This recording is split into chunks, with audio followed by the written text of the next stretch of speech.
झोपलाय का, नंतर करू का फोन? म्हणाले कोण बोलतंय? ते म्हणाले राज ठाकरे बोलतो. मी थोडासा बेशिस्त आहे, चांगल्या अर्थी बेशिस्त, म्हणजे खूप बेशिस्त नाही. दादांची आणि माझी थेट भेट झाली नव्हती. त्या ठिकाणी तुम्ही इतक्या वेळा बोलता ना, एवढ्या वेळा मी बोलत नाही कदाचित. बऱ्याच वेळेला असं होतं की पेशंट मी घरात आहे म्हणून येतात. आम्हाला चला हवाय उद्या निलेश साबळेंशिवाय अपूर्णच आहे. Hi hello welcome. मी तेजल चौकेकर खोत लोकशाही मिररमध्ये तुम्हा सगळ्यांचं मनापासून स्वागत करते. आज मिररमध्ये माझ्यासोबत गप्पा मारण्यासाठी एक खास कलाकार आलेला आहे, ज्यांनी सतत महाराष्ट्राच्या प्रेक्षकांना आपुलकीने हसता येणं असायलाच पाहिजे असं म्हणत सर्व प्रेक्षकांना, मराठी प्रेक्षकांना खळखळून हसवलं आहे. अर्थातच तुम्ही ओळखलं असेल, माझ्यासोबत आहे डॉक्टर निलेश साबळे. निलेश, तुझं कार्यक्रमात खूप खूप स्वागत आहे. थँक्यू. आणि माझ्या घरात तुम्ही आलात त्याबद्दल मनापासून तुमचं स्वागत. Thank you so much Nilesh. पण तू इतके वर्ष सर्व मराठी प्रेक्षकांना म्हणत आलायस की हसताय ना, हसायलाच पाहिजे, कसे आहात सगळे, मजेत ना?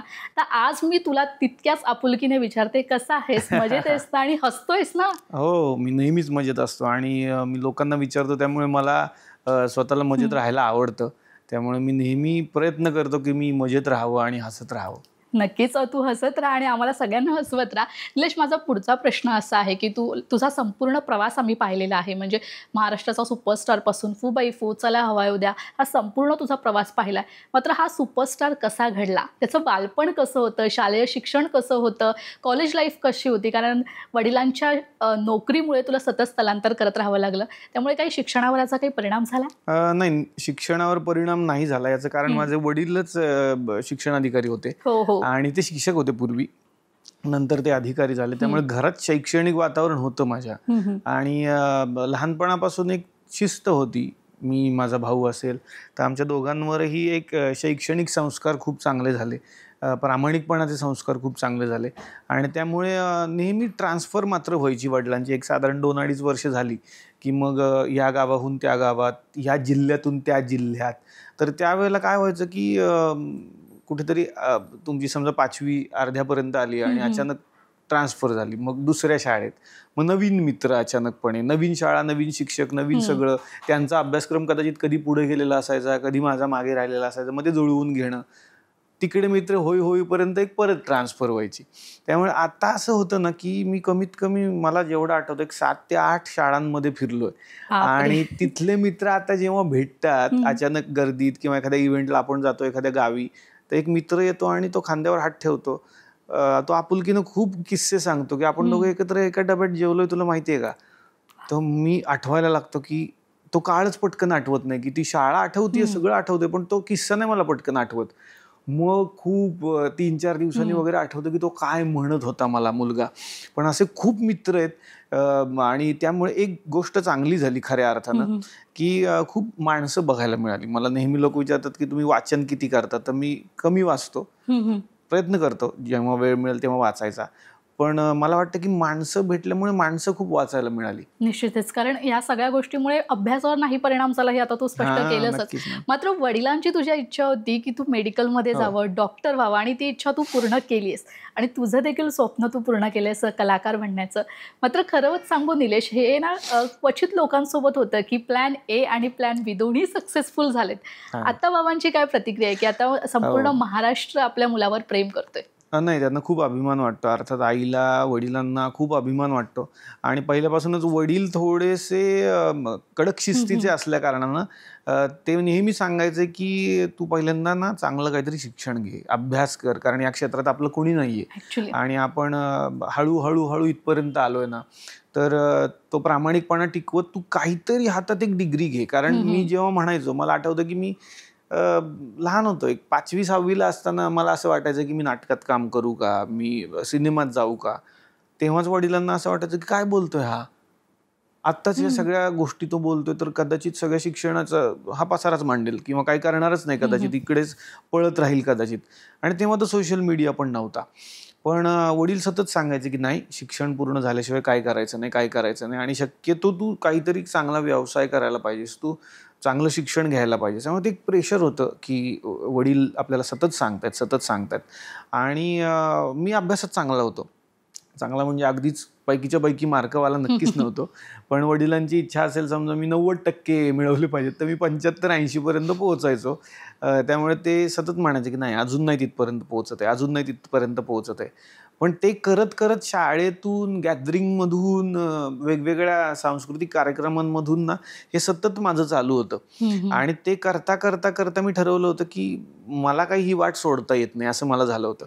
कारण कलाकाराला जर एकदा टाळ्या मिळाल्या आणि कौतुक मिळालं की मग तो सुरू होतो आणि त्याला ते व्यसन लागतं, चांगल्या अर्थी ते व्यसन लागतं आणि त्याला ते कौतुक ऐकून घ्यायचं असतं, त्याला पुन्हा ऐकून घ्यायचं असतं. आणि सगळे लोक मला म्हणायचे की तू करायला पाहिजेस, तू करायला पाहिजेस.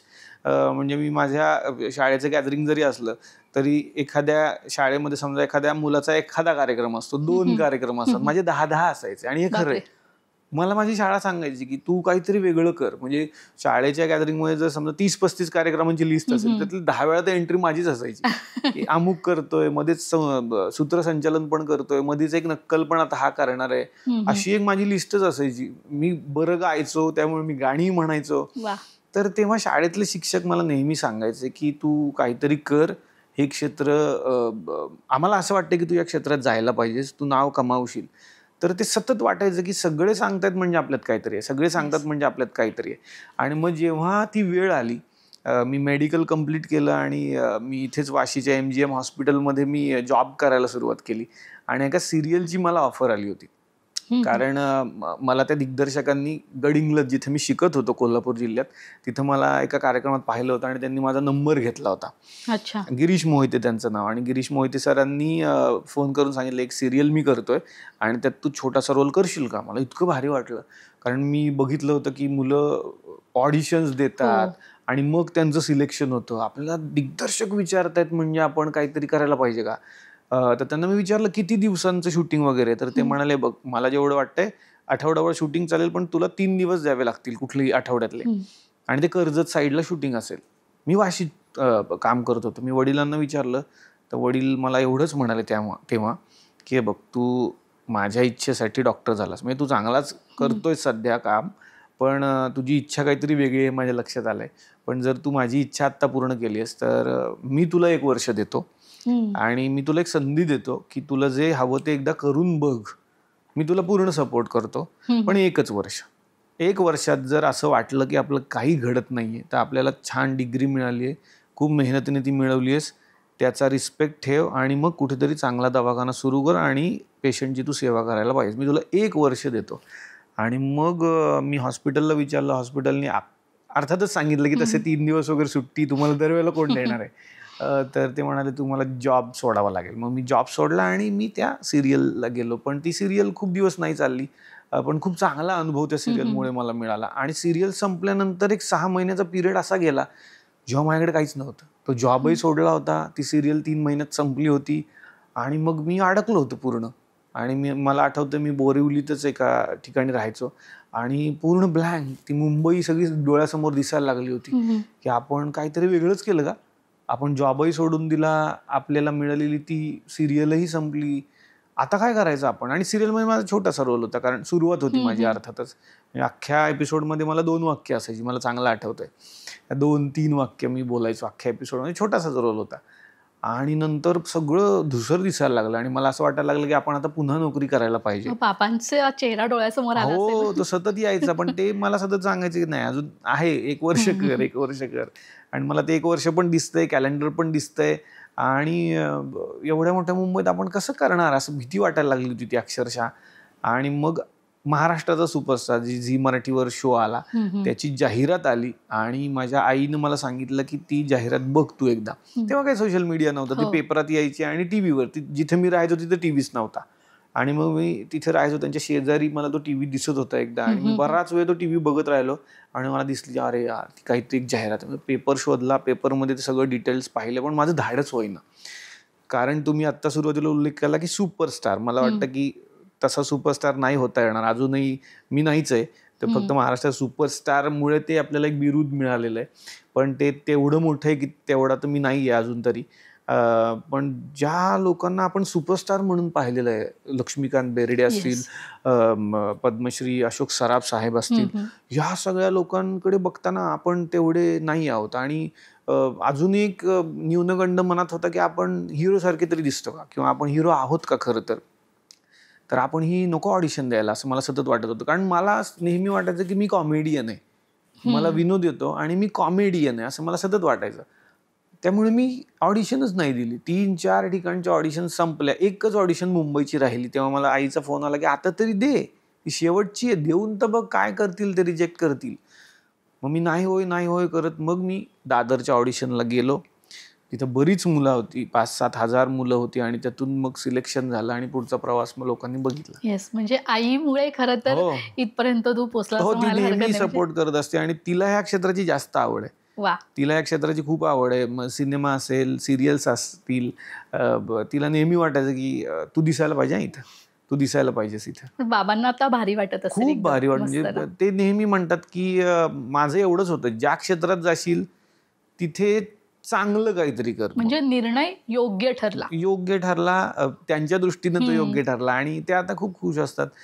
तरी त्यांना भीती असते. त्यामुळे सर्वसामान्य आई वडील जसे असतात तसेच आहेत ते. त्यांना नेहमी भीती असते की अरे आता पुढे काय, आता हवायुद्ध थांबलंय, आता पुढे काय, मग आता ते तेवढंच असेल.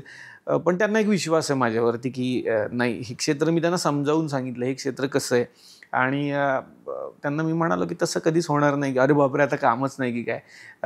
त्यामुळे मला असं वाटतं की परमेश्वर कृपा असते, तर त्यांच्या पुण्याईमुळे मला आज काम मिळतं असं मी म्हणेन. बरं, आता तू महाराष्ट्राचा सुपरस्टारचा उल्लेख केलास. त्या महाराष्ट्राच्या सुपरस्टारमध्ये हेमांगी कवी, अभिजित खांडकेकर, संकर्षण कराडे हे तुम्ही सगळी मंडळी होता, आणि या सगळ्या मंडळीने या क्षेत्रात आपापलं एक नाव निर्माण केलेलं आहे. बरं, त्यावेळेसचा माहोल कसा होता? कारण तू तिथे सगळ्या कलाकारांची हुबेहूब नक्कल देखील करायचास. मला असं आठवतंय की महेश मांजरेकरांची देखील तू नक्कल केली होतीस. कसा होता माहोल अगदी तेव्हाचा? मला नकला खूपच आवडायच्या लहानपणापासून. स्किल कशी डेव्हलप झाली? ती लहानपणापासूनच होती. मी शाळेत असल्यापासून शिक्षकांच्या नकला करायचो.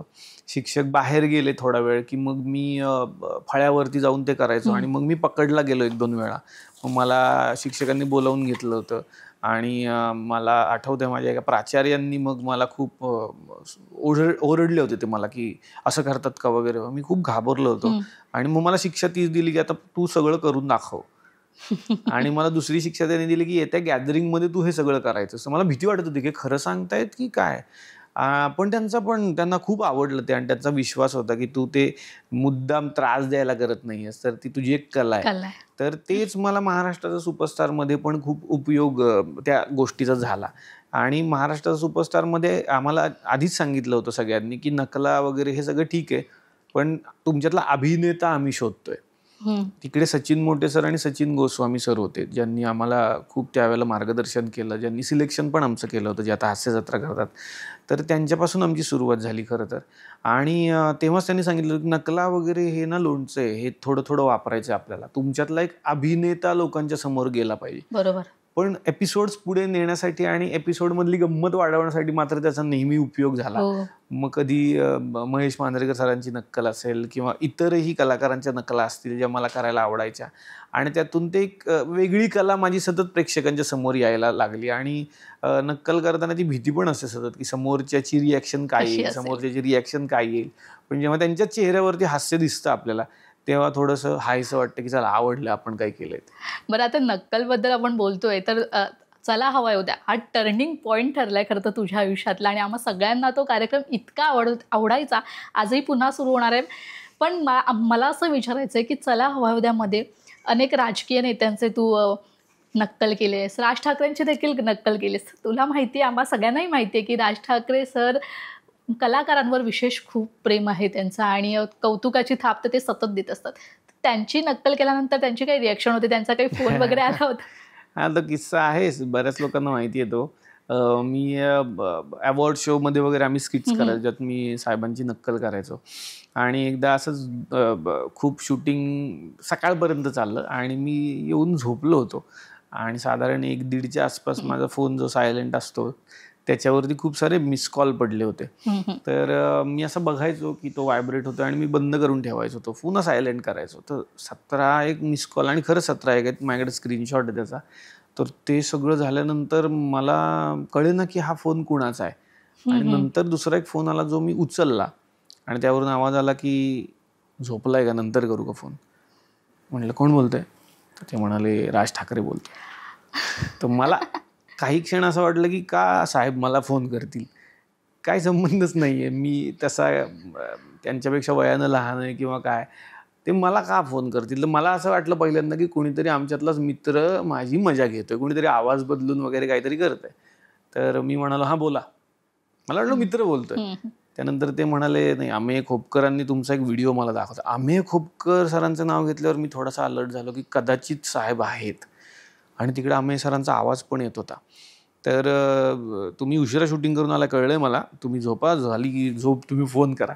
म्हटलं नाही नाही साहेब बोला ना बोला ना. नाही म्हटलं खूप आवडतो मला तुमचा कार्यक्रम आणि मला सगळ्या टीमला भेटायचं आहे, कधी तुम्ही याल तुम्ही सांगा.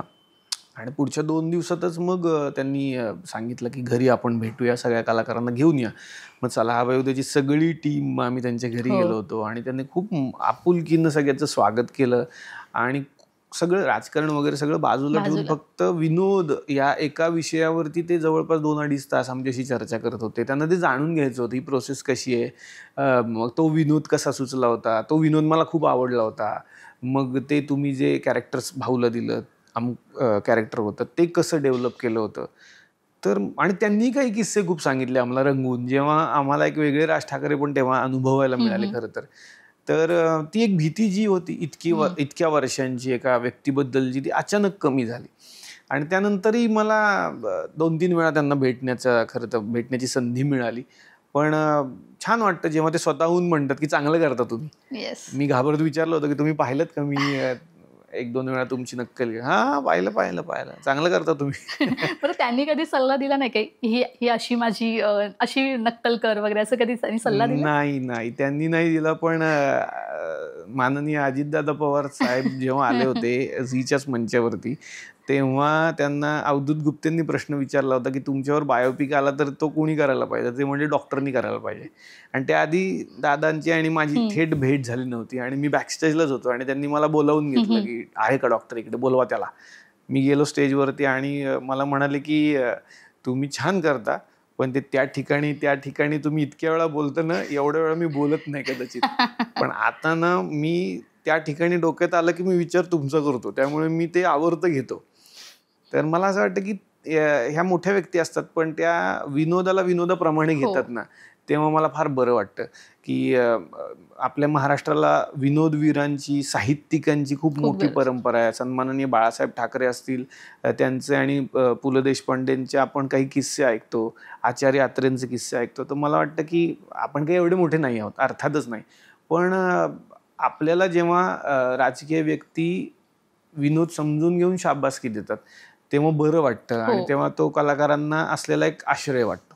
खरं तर म्हणजे कलाकाराला ती दाद मिळाली कौतुकाची तर ती ऊर्जा आणखीन वाढते.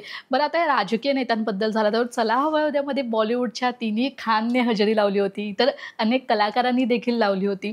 बॉलिवूडचा दृष्टिकोन कसा आहे चला हवा उद्याकडे पाहण्याचा, आणि त्यात सचिन तेंडुलकर देखील आले होते, त्याचा काही किस्सा आहे खास? नाही नक्कीच, कारण जेव्हा नवीन कार्यक्रम होता तेव्हा तो एका पीकला गेला होता, अक्षरशः खूप गाजला होता आणि भारतात सगळ्यांना तो कार्यक्रम कळला होता, परदेशात सगळ्यांना कळला होता. तेव्हा मला आठवतं की सोनम कपूर पहिल्यांदा आल्या, त्या पहिल्या हिंदी कलाकार ज्या कार्यक्रमात आल्या. आणि त्यानंतर शाहरुख खान आले होते त्यांच्या फॅन मूव्हीसाठी. आणि बऱ्याच वेळेला लोकांना जो एक प्रश्न पडतो, जो मी तुमच्या माध्यमातून क्लिअर करतो, की तुम्ही त्यांना बोलावलं असं बऱ्याच वेळेला लोक म्हणतात. तर तसं नव्हतं कधीच. अच्छा. आम्ही कुणालाच कधीच नाही बोलावलं, आम्ही कधीच कुणालाच अप्रोच नाही झालो.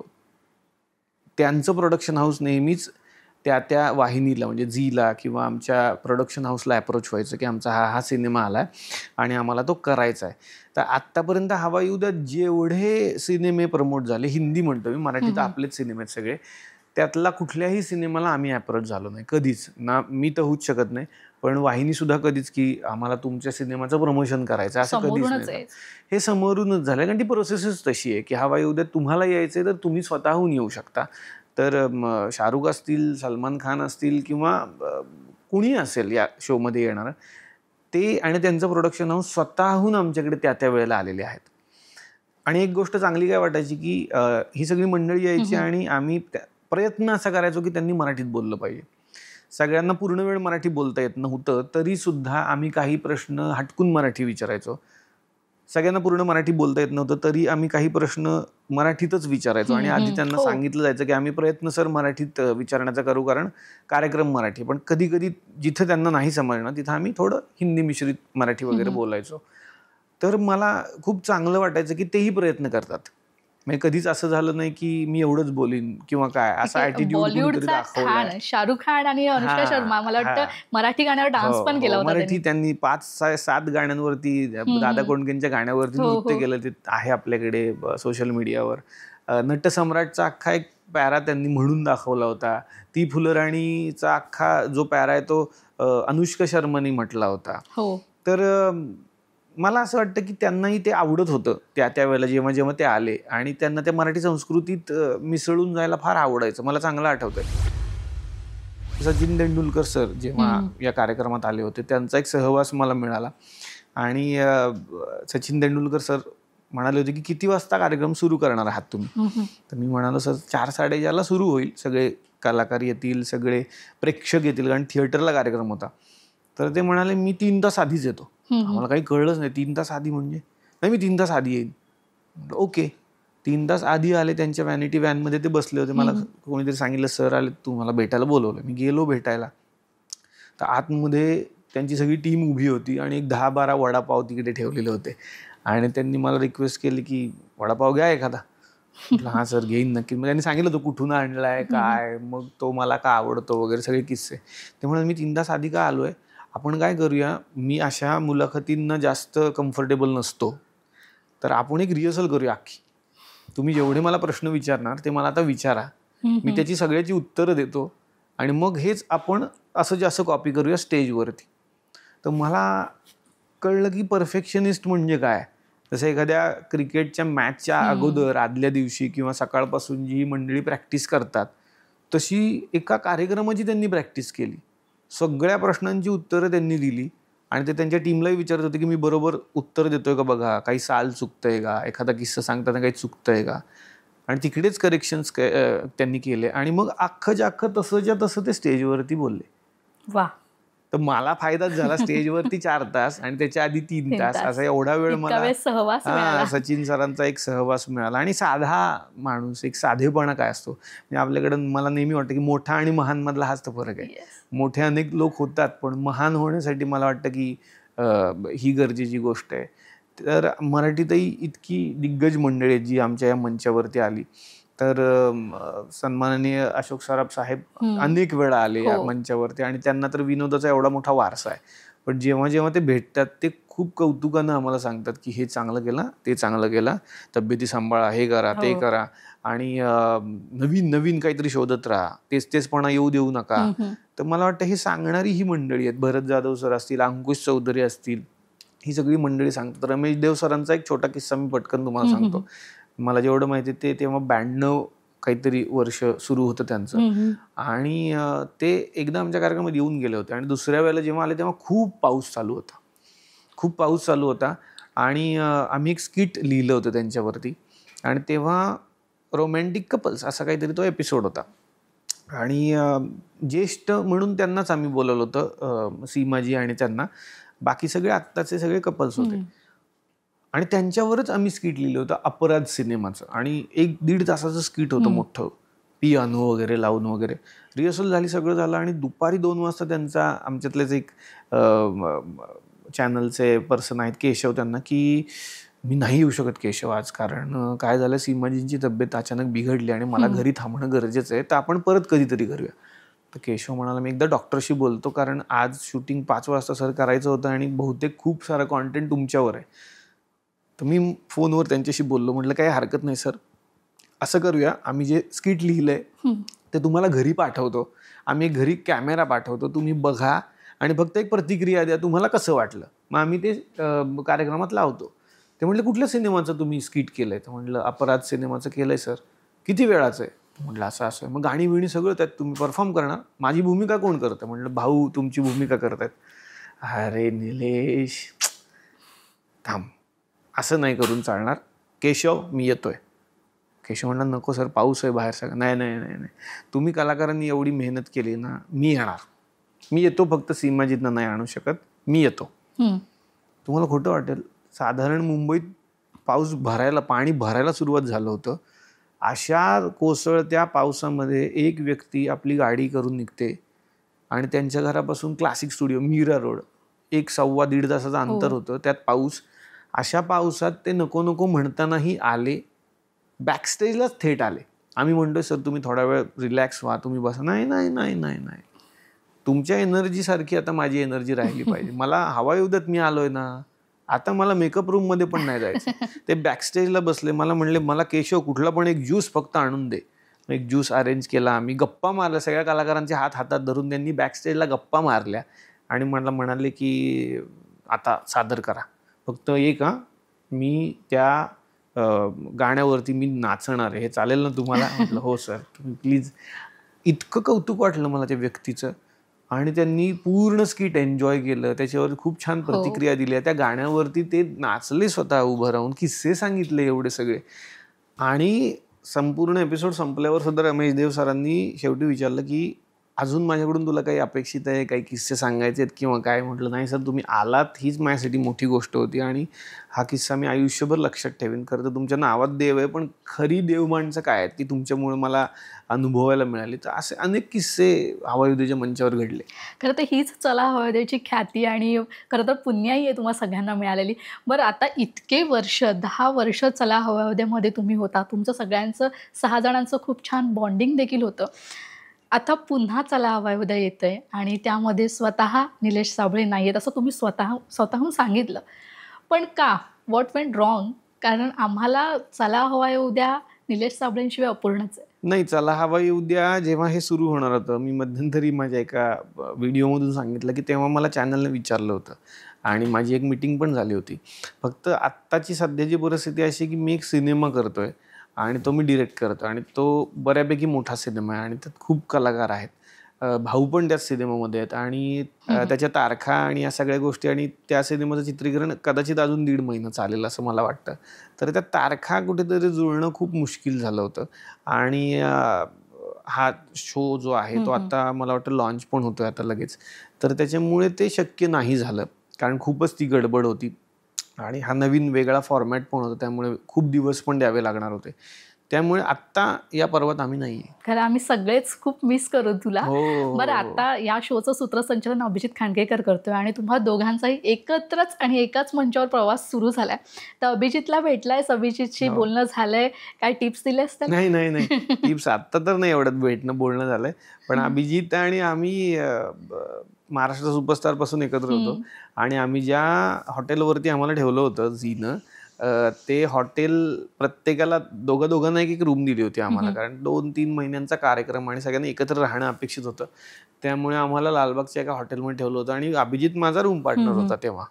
हॉटेलमधल्या रूमचा तो रूम पार्टनर होता आणि तो वैतागायचा अक्षरशः, कारण त्या बिचाऱ्याचा उद्या परफॉर्मन्स असायचा आणि रात्रभर मी किस्से सांगायचो.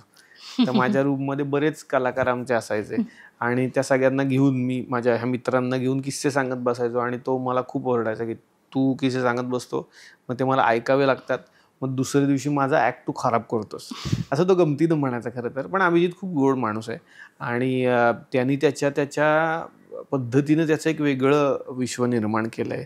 तो एक उत्तम अभिनेता आहे, पण आरजे होता अभिजित आणि तिथून त्याचा सुरू झालेला तो सगळा प्रवास आम्ही सगळा अनुभवलाय, बघितलाय.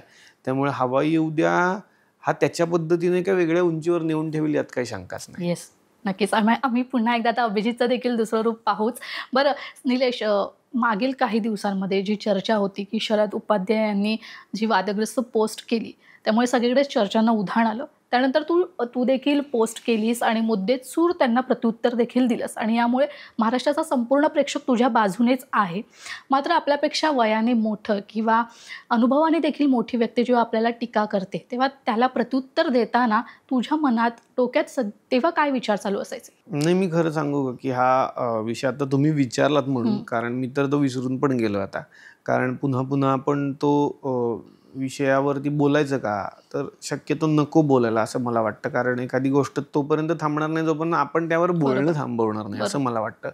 पण तुम्ही विचारलंय त्याचं उत्तर हेच आहे की मी त्या व्हिडिओमध्ये पण म्हटलं होतं की सन्माननीय शरद उपाध्ये सरांनी 2 ते 3 वेळा अशा पद्धतीनं लिखाण केलं होतं.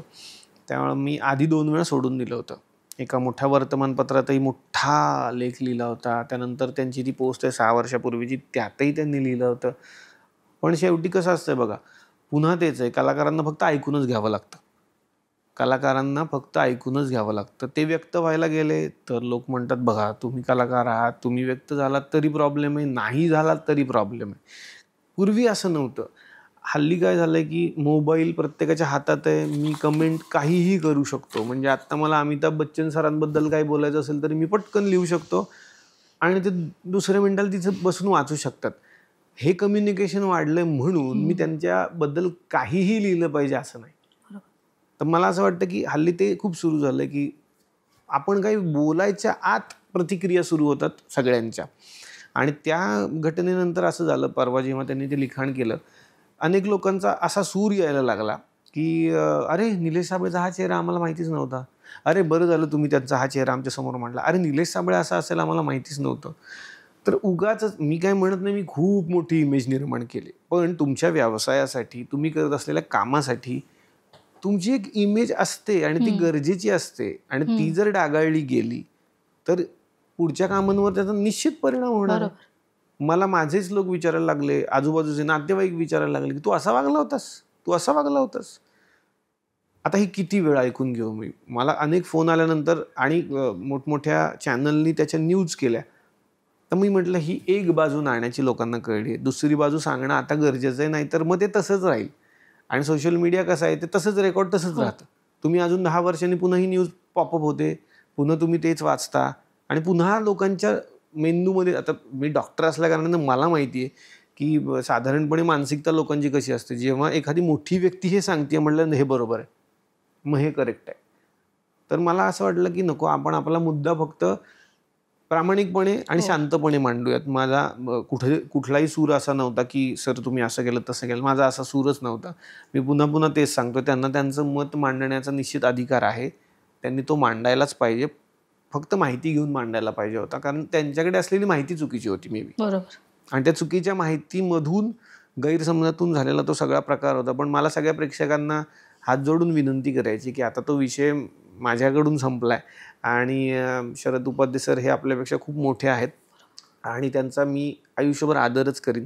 त्यामुळे आता आपण तो सगळ्यांनी मिळून विषय थांबवला पाहिजे, कारण मागे जाण्यापेक्षा मला पुढे जायला आवडतं. बरं, जर कधी पुन्हा अशी भेट झाली तर त्यांच्याशी बोलायला आवडेल? निश्चित मला आवडतं. मी पुन्हा पुन्हा तेच सांगतोय की मला माणसं आवडतात. हे बघा, माणसामधला स्वभाव असाच आहे. तुम्हालाही माझा थोड्या वेळाने राग येऊ शकतो कुठल्या तरी एका गोष्टीने, मलाही तुमचा राग येऊ शकतो. ह्याचा अर्थ तुम्ही वाईट आहात किंवा मी वाईट आहे असं होत नाही. स्वभावामध्ये, मानवी स्वभावामध्ये ह्या गोष्टी आहेत.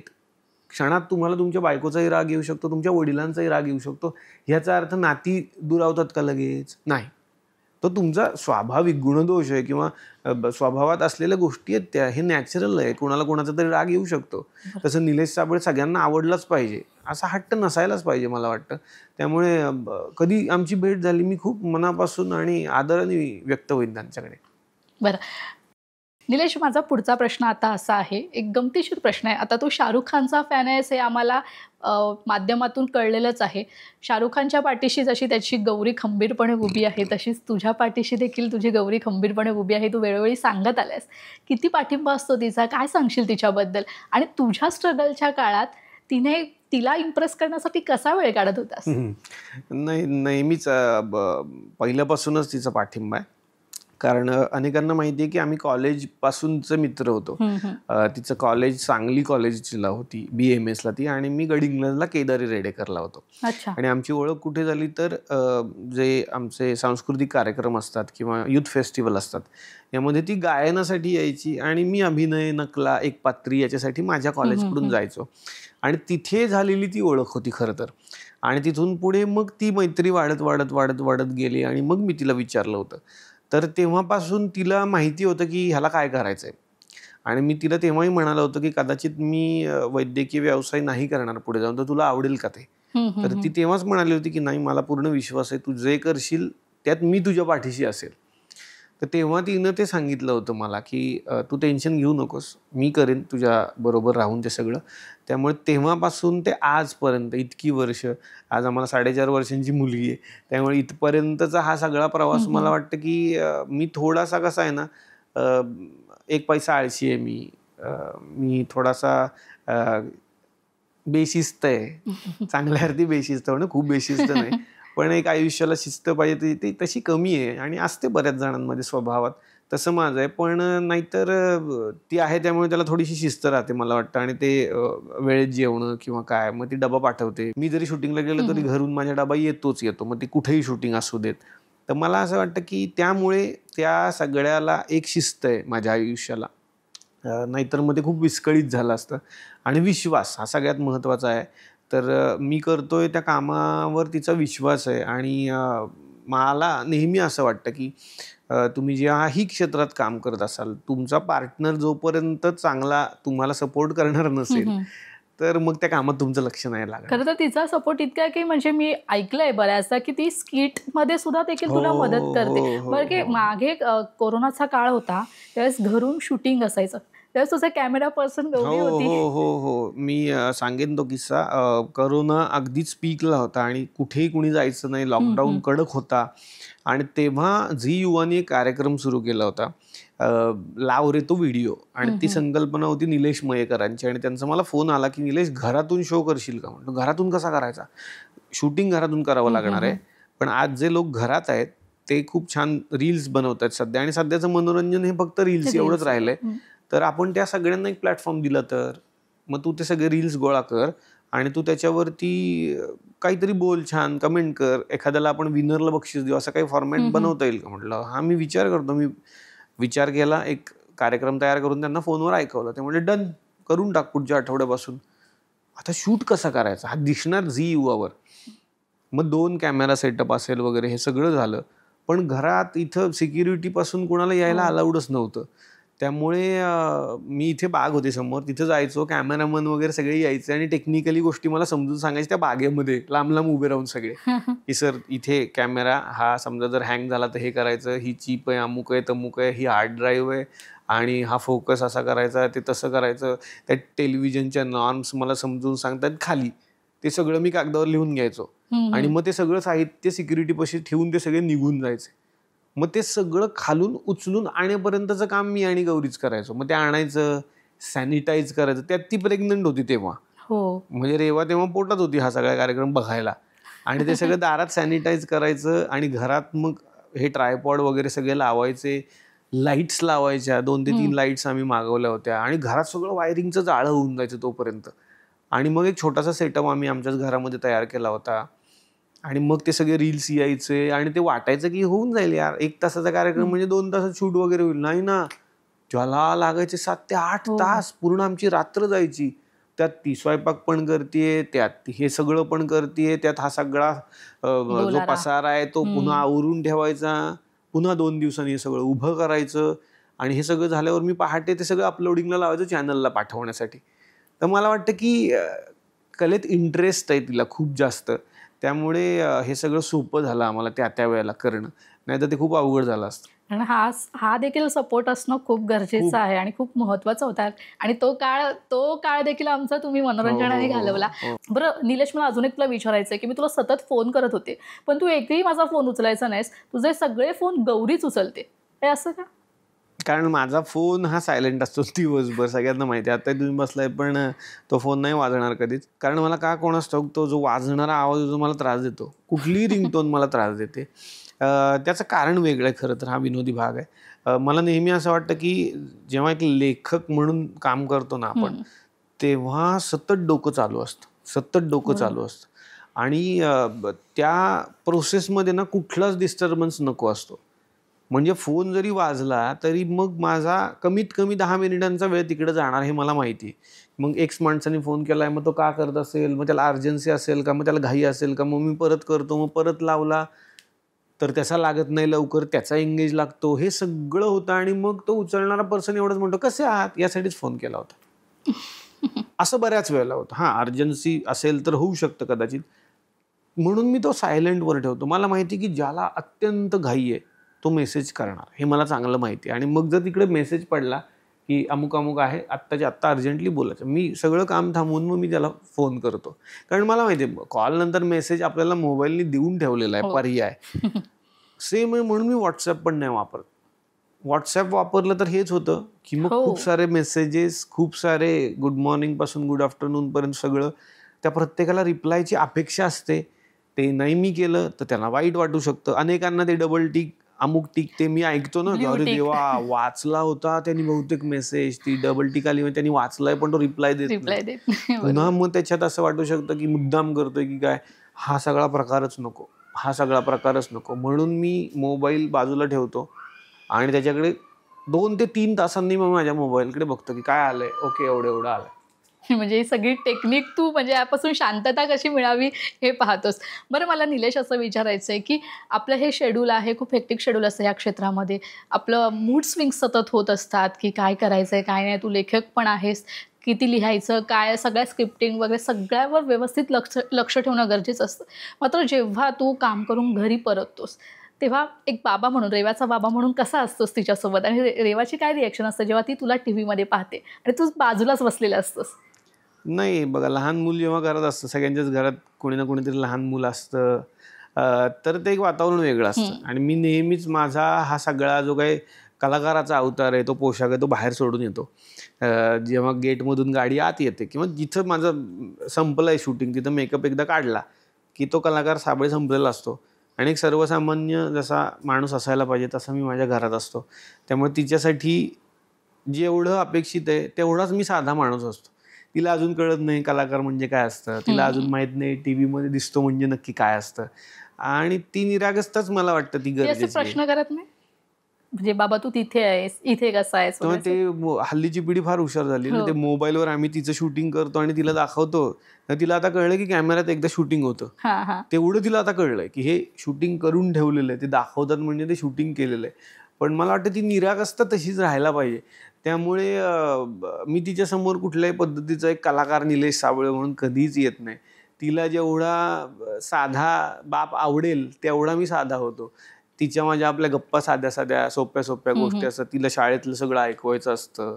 मग आज असं झालं, मग आज तसं झालं, मग मला कौतुक झालं माझं शाळेमध्ये, आणि मग तिला खेळायचं असतं. कधी कधी मी कमी वेळ असतो, गौरी जास्त वेळ असते, पण मग कधी कधी तिला टीचर व्हायचं असतं. मग मी तिचा स्टुडंट झालो पाहिजे, मग ती मला शिस्त लावते. जे शाळेत दिवसभरात घडलंय ते तिला माझ्या बरोबर खेळायचं असतं. काही गमती जमतीचे खेळ तिला माझ्या बरोबर खेळायचे असतील तर मी तिच्या बरोबर तिच्यासारखा होऊन राहतो. कारण पुन्हा तेच आहे की एकदा आपलं कलाकाराचं आयुष्य बाजूला ठेवल्यानंतर एक फॅमिली पण आहे आपल्याला, तर कुठेतरी फॅमिली आणि कला हे मिक्स नाही करायला पाहिजे, ते वेगळंच ठेवायला पाहिजे. तर मी प्रयत्न करतो की त्या 2 गोष्टी वेगळ्या राहाव्यात. बरं, तुझी ऑनस्क्रीनची कॉमेडी सतत चालू असते, ती कधी ऑफस्क्रीन घरी सुद्धा होते का? कारण की तू आता मगाशी म्हणालास की गौरीचं क्लिनिक सुद्धा बाजूलाच आहे, तर समजा एखादा पेशंट घरी आला तर कधी असं त्यांच्यासोबत विनोद वगैरे, त्यांनी कधी अशी तुला सांगितलं की बाबा आमच्यासाठी एखादं काही खास, तर असं कधी होतं? नाही, तसं होत नाही. पण इथं शेजारीच एका रूममध्ये दवाखाना चालतो आमचा. पण मी जर इकडे बसलेलो असेल आणि त्यांनी येताना जर पेशंटनी बघितलेलं असेल आणि ते आत गेल्यानंतर त्यांचा अर्धा वेळ लक्ष देत असतं की हे जाता कामा नयेत. त्यांना किती त्रास होत असला काय असला तरी ते गौरीला सांगतात की फोटोचं तेवढं सांगून ठेवा, ते फोटो झाल्याशिवाय आम्ही काही जाणार नाही. बऱ्याच वेळेला असं होतं की पेशंट मी घरात आहे म्हणून येतात, की डॉक्टर कुठल्या वेळेला घरात आहे म्हणजे मी, त्यावेळेला आम्ही औषध घ्यायला येतो. आम्ही उद्या येऊ शकतो, पण ते आज आहेत का? मग आम्ही आजच औषध घ्यायला येतो. म्हणजे निदान त्यांना भेटता येईल, एक फोटो काढता येईल. तर मला वाटतं की मी जरी आता दवाखाना नाही चालवत तरी सुद्धा अशा पद्धतीनं का होईना पेशंटच्या चेहऱ्यावर हास्य आणण्याची सेवा मला करता येते, त्याचा आनंद आहे. निश्चित. निलेश, आपलं हे धकाधकीचं जीवन असतं, म्हणजे दैनंदिन रुटीन सुरू असतं, ते आपल्याला स्वतःला खूप वेळ देण्यासाठी वेळ नाही मिळत. तेव्हा तू स्वतःला मेंटल पीस देण्यासाठी काय करतोस? आध्यात्मिक आहेस? देवावर विश्वास आहे का? निश्चित आहे, कारण आपण जेव्हा पुढे जात असतो आपल्या आयुष्यात तेव्हा अनेक वेळेला अडचणी येतात, अनेक वेळेला खचायला होतं, अनेक वेळेला आपण निगेटिव्ह विचारांमध्ये अडकतो. त्यावेळेला तुमची भक्ती किंवा तुमचा ज्या कोणा देवावरती विश्वास आहे ते फार महत्त्वाचं असतं. बरोबर. माझा देवावरती निश्चित विश्वास आहे. मी माझ्या पद्धतीनं आध्यात्मिक वाचन करतो. खूप नाही करू शकत हेही मान्य आहे मला, पण जेवढं आपल्याला जमतं तेवढं करावं असं मला वाटतं. जितका वेळ मला नामस्मरण करता येईल, अगदी 5 मिनिट, 10 मिनिट, कधी वेळ असला तासभर, तेवढा मी प्रयत्न नक्कीच करतो. म्हणजे कधी कधी गाडीत बसलो आणि आपल्याला दुसरं काहीच आता काम नाही, त्यावेळेला ते चालूच असतं कुठेतरी मनामध्ये, कुठलं तरी नाव घेतच असतो आपण. मी स्वामी समर्थांना खूप मानतो आणि कुठेतरी जेव्हा तुम्ही अडकलात किंवा काय झालं तेव्हा ती शक्ती तुम्हाला निश्चित हात देत असते आणि अनेकांना तो अनुभव आलेला असतो. म्हणजे तो शेअर करायलाच पाहिजे असा भाग नाही आहे, पण तो अनुभव प्रत्येकाने घेतलेला असतो मला वाटतं. आणि एक चांगला माणूस म्हणून राहण्यासाठी, तुमच्या विचारांमधली ती शुद्धता राहण्यासाठी, आणि जेव्हा तुम्ही तेच म्हणता की मेंटल पीस म्हणजे काय, तर हे सगळं जे आजूबाजूचं सगळं वातावरण आहे त्यामध्ये तुम्ही खचून जाता, निगेटिव्हिटीमध्ये जाता, अरे देवा आता काय करायचं, तर ते पुन्हा नाही, अरे देवा आला ना शेवटी. तर मला वाटतं की मग तीच एक शक्ती असते जी तुम्हाला मार्ग दाखवते आणि वाटतं की आता बापरे अंधकारमय झाला, आता मला काही सापडणारच नाही रस्ता. तर तो रस्ता बरोबर तुम्हाला सापडतो जर तुमचा विश्वास असेल कुठल्या तरी एका शक्तीवरती. अंधश्रद्धा निश्चितच नसावी, पण श्रद्धा असायला पाहिजे, यावर मी ठाम आहे. बरं निलेश, एक काळ होता तो तू खूप गाजवलायस चला हवा येऊ द्याचा, आणि आता पुन्हा एकदा तुझा कमबॅक, जोरदार कमबॅक आम्हा सगळ्यांना पाहायचा आहे. आम्हा सगळ्या प्रेक्षकांना तू पुन्हा काय घेऊन येणार आहेस? काय खळखळून हसायला घेऊन येणार आहेस? हा, एका कार्यक्रमाची तयारी सुरू आहे. ते काय काय नाही अजून खरं तर ते उलगडणं आत्ता शक्य नाही आहे, पण तो येईल लवकरच. तो खूप भव्य दिव्य शो असणार आहे. त्याची अनाऊन्समेंट पण लवकरच होईल. तो आमचा सगळा एक त्याची आमची तयारी आता सगळी सुरू आहे. आणि दुसरी गोष्ट, आम्ही एक जो सिनेमा करतो आहे त्याविषयी अजून आम्ही काही ऑफिशियली काही बोललेलं नाही आहे बाहेर, पण भाऊ आहेत त्याच्यामध्ये, ओमकार आहे आणि खूप मोठी टीम आहे याच्यामध्ये. म्हणजे आमच्या टीमच्या व्यतिरिक्तही दिग्गज कलाकारांची फौज आहे याच्यामध्ये. आणि तो सिनेमा साधारणपणे डिसेंबर-जानेवारीला येईल, कारण ते मोठं प्रोजेक्ट आहे. त्याचं दिग्दर्शन मी करतोय आणि त्यातून निश्चितपणे आम्हा सगळ्यांची एक वेगळी बाजू प्रेक्षकांना बघायला मिळेल. तर तोपर्यंत थोडं थांबावं लागेल. निश्चितच निलेश, आम्ही सगळेजण वाट पाहतोय तुझ्या या जोरदार कमबॅकची, आणि तू आता जो सस्पेन्स ठेवलायस तो लवकरच उलगडावास असं आम्हा सगळ्यांना वाटतंय. आणि तू खूप छान गप्पा मारल्यास, खूप छान मनमोकळेपणाने बोललास सिनेमाबद्दल, चला हवा उद्याबद्दल आणि तुझ्या पुढच्या प्रोजेक्ट्सबद्दल खूप सारं बोललास, आणि तुझ्या नवीन कामासाठी तुला खूप खूप शुभेच्छा. धन्यवाद. आणि लोकशाही चॅनलचे मनापासून आभार की तुम्ही इथपर्यंत आलात आणि मला ही संधी दिलीत व्यक्त होण्याची. कारण कसं होतं की मी अनेकांना प्रश्न विचारतो, ते माझं काम होतं, पण खूप कमी वेळेला मला कोणीतरी प्रश्न विचारतं आणि मला मग बोलणं थोडं अवघड होऊन बसतं, कारण मी बहुतेक प्रश्नच विचारणार आहे असं मला वाटतं. उत्तर देणार मी कमी आहे कदाचित, पण छान वाटलं तुम्ही आलात आणि इतक्या छान पद्धतीने आजच्या गप्पा झाल्या. Thank you so much. तर लोकशाही मिरर या विशेष कार्यक्रमात वेळ झाली आता इथेच थांबण्याची. पुन्हा भेटूया नवीन कलाकारासहित. तोपर्यंत तुम्ही कुठेही जाऊ नका, पाहत रहा लोकशाही मराठी.